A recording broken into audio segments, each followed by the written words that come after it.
All right, so we are starting the G2 press conference. We have Valyn and Jawgemo, and I believe Pedro Romero wanted to start.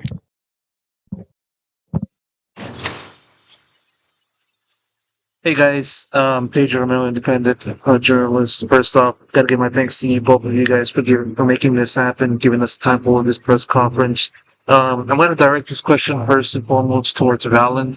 Obviously, G2 has had a quite a shaky last few months or few weeks, fair to say, regarding what's been going on with the So obviously, Leaf had to step out. Hopefully, he gets better soon. And so you guys had to work with him without him in mind. And so I want to ask you, how have you guys been kind of adapting and adjusting yourselves amidst this time frame? And also, on top of that, how much of a blow has it been, just to not have a need by your side, compared to usual?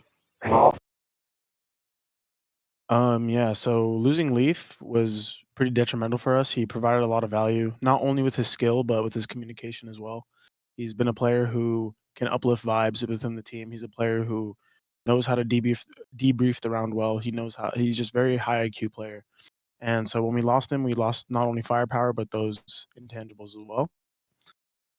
EWC was a bit disappointing because we had to fill in with our substitute, or sorry, we had to fill our substitute spot with our coach, as you guys know, and it was pretty devastating because we were trying to play with someone else and try to have a better shot at winning it. But sometimes blessings come in disguises, and I would say after those failures at EWC, it kind of brought us more together to try to become better players. Not, we felt that we could have still won EWC or made a deep run with Shaq, and we didn't. We got dead last place, and it was really disappointing. And we talked for hours and hours about it, and it honestly was a devastating loss. Even though I think the public sees it as like a G2 just brushing it off, it doesn't matter, but it does matter to us. Moving forward, I think we have our substitute. Can't say who yet, but you're going to see him on stage this Sunday, and I'm really excited because practice has been night and day better since before EWC to now, and I'm very excited to hop on the stage this Sunday.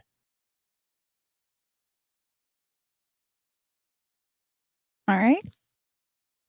Our next question is going to come from Sons of Chaos. Hi guys, Miguel Soriano from Sons of Chaos. It's exciting to see you so excited, Valyn, regarding your sub. There have been names going around Twitter, but we yet don't know who it is, so we'll wait until Sunday. But my question to you, whoever wants to reply, is along the time that you've been playing on Tier 1 ever since you started playing as a guard and then picking up a jaw, how would you say has been the team growth? What has been the area you have been experiencing most growth? Is it on the gameplay? Is it on the mental? What do you think it has grown a lot more from G2 from these couple splits? Yeah, I'll start it, and then I'll let Alex kind of top it off from there. But I would say, I've had a long career with a lot of these players on my team, Jonah P. Trent. I would say this team has taught me a lot about just how important it is of the mental side of the game. Our highest highs this year have been because of strong mental, and some of our lowest lows have been because of weak mental. And I would say that's a factor that we've been not struggling, but it's been our progression this year to try to get better at and keep moving forward in that way. Um, and yeah, I think Alex also has some insight from that too. But Yeah, I so. would say, excuse me. I would say like learning from these guys, the core, it's definitely like been an experience for me because I mean my IQ in the game, outside the game, and building that bond between these guys, it's been something I never experienced. So like I'm enjoying it every day.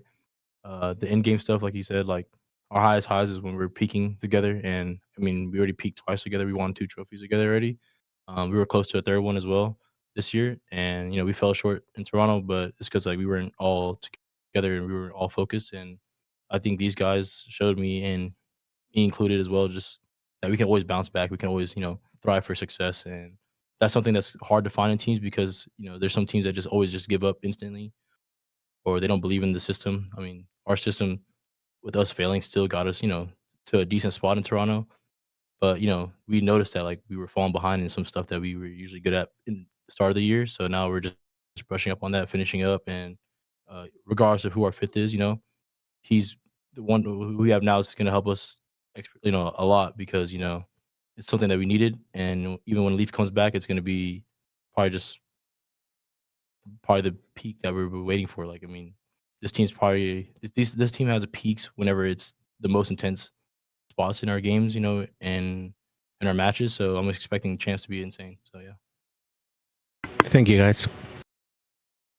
All right, our next question is going to come from the Spike. Hey, this is Adrian from The Spike. Thanks for both of you for being here today.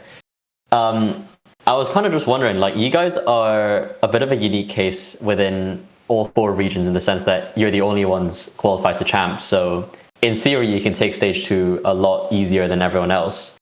I was just kind of wondering, like, what your specific approach to is to stage 2. Like, obviously you want to win every game, but are you guys taking it like a lot more experimental? Like, are you guys going to experiment a lot of different roles, different comps? Like, obviously you also can't say that much, but just kind of wondering like what the mindset is into stage 2.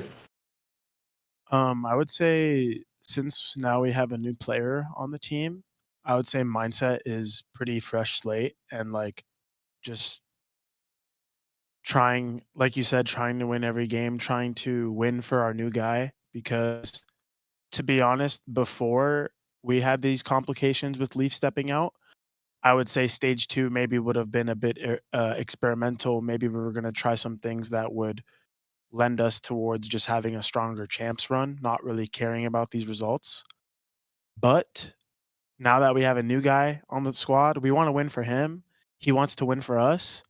And I want to get that confidence kind of booming within the team. And honestly, weirdly enough, like I talked about kind of having like blessing in disguise, I'm so excited to play this split.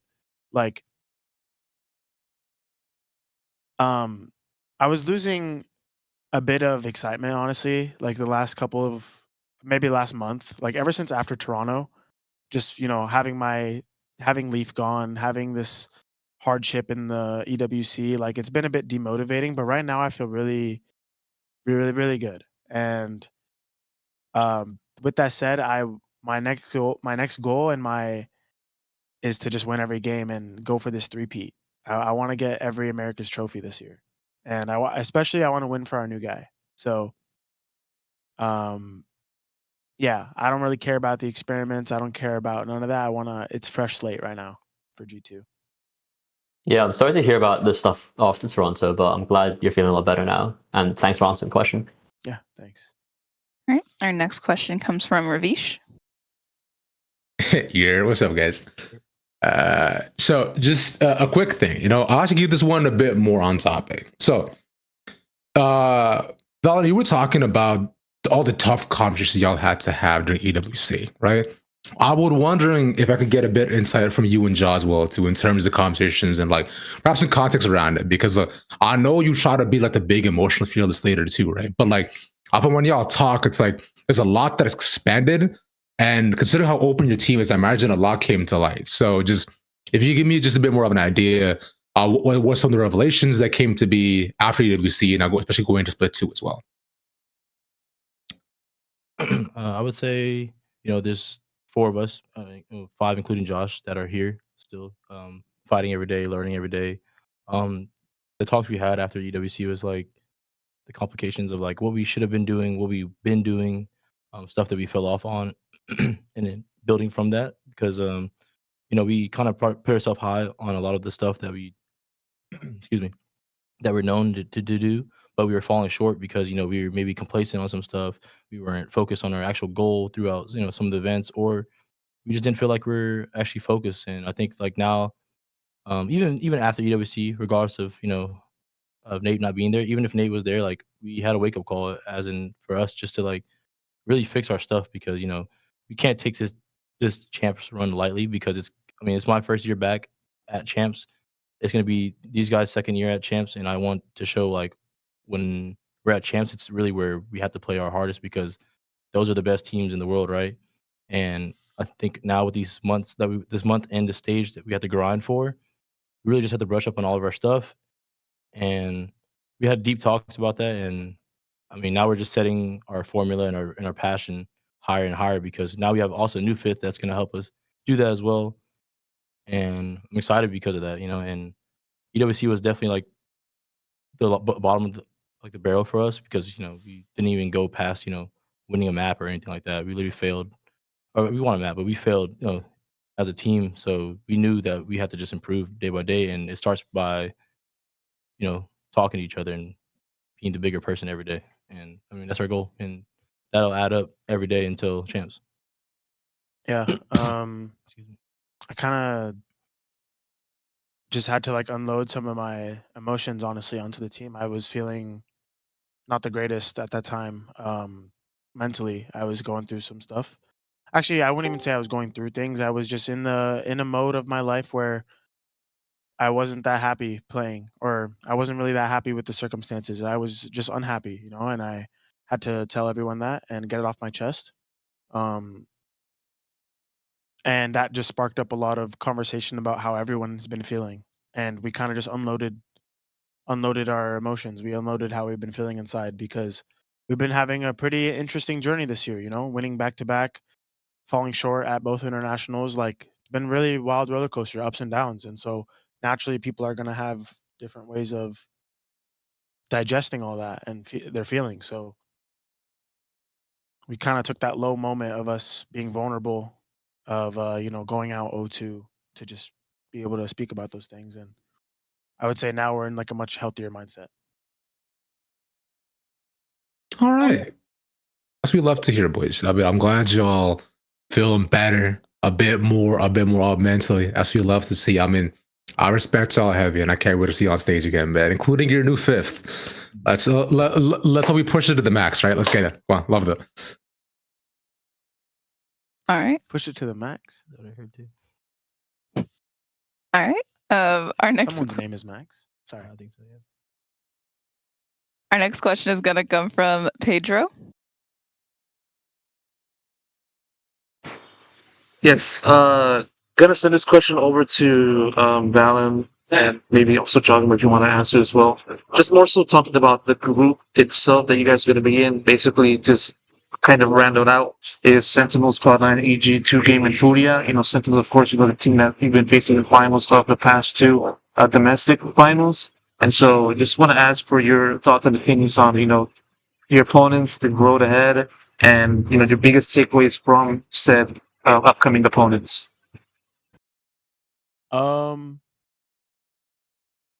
Yeah, for me, I mean, we have a good group. I would say a pretty hard group, honestly. I know 2Game is coming off really hot right now. Sen is Sen, and Cloud9 is also Cloud9 in the regular season. So, pretty tough opponents coming up. I would say that it's one thing for me to just come out and say like, oh, they're all shit, but they are good teams, and they are going to test us. I know that they're going to be hard matches, and I'm excited for that. I want to get these games ready for champs, because like mindset right now is I want to face the best teams, just so maybe we go through losses, maybe we go through map losses, whatever adversity we have to face. I want to face it now so that we can grow for this champs run. Like, the mental right now is trying to do everything to win champs, and so this upcoming game versus Sentinels, like, I'm just so excited to get to. This first game, I feel like it's going to be a story for me. Like, this first game is just new guy on the block. We barely had any practice, but we're feeling good. We're feeling like confident. Let's go out, play our game. By week 2, week 3, it's going to be more of like, all right, we're settling in with the guy. Like, let's get our, dot our I's, cross our T's, make sure everything is down to perfection. And then hit that playoff run, go to champs. So I'm glad that I think in a way, like, the order of the teams kind of makes it cool to have this like story in our heads. Started off with Sen, like banger game, and then go down the list. We play like 2G next, and then last game is C9. So yeah, it's all gonna kind of wrap up nice for us by the time the regular season is done. All right. Our next question, which is going to be our last, is going to come from Adrian. Hey guys, just a quick question. So Valyn's talked a lot about your fifth. Was just kind of wondering from jawgemo's perspective, how do you feel about your upcoming fifth, especially? Especially Jawgemo. Especially me. Oh, I'm excited. It's been a while since I've seen him, and but What the blatant? what? It's been a while since I've seen him. Don't know who it is, obviously, right? Definitely gonna see some passion out of him. That's something that we kind of needed from from this team. We had some ups and downs. If we're falling behind in some rounds or falling down in some, in the games, even out of games, sure too. Even in scrims. So I'm expecting this guy to bring up the energy, show us who he's really about, and he's a good shot. So like the confident players are actually the people that you kind of sleep on, like outside the game, and what they can bring into the server. It's like going to be insane because they bring that confidence of what you should do in a game, and I think that gives us all the confidence, and I think our morale and how we are as a team is just going to be like probably the peak form because we're going to learn from this guy. We're going to learn how to take his attributes, put it into our own playbook. Leaf comes back, we're going to give that right back to Leaf, and I know how Leaf is whenever he's confident, frying every day. I call him Thanos for a reason. Every time that he MVPs, right? But yeah, I'm excited.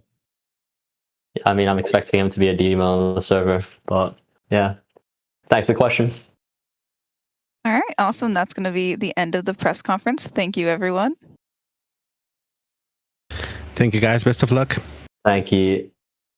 GG's, boys.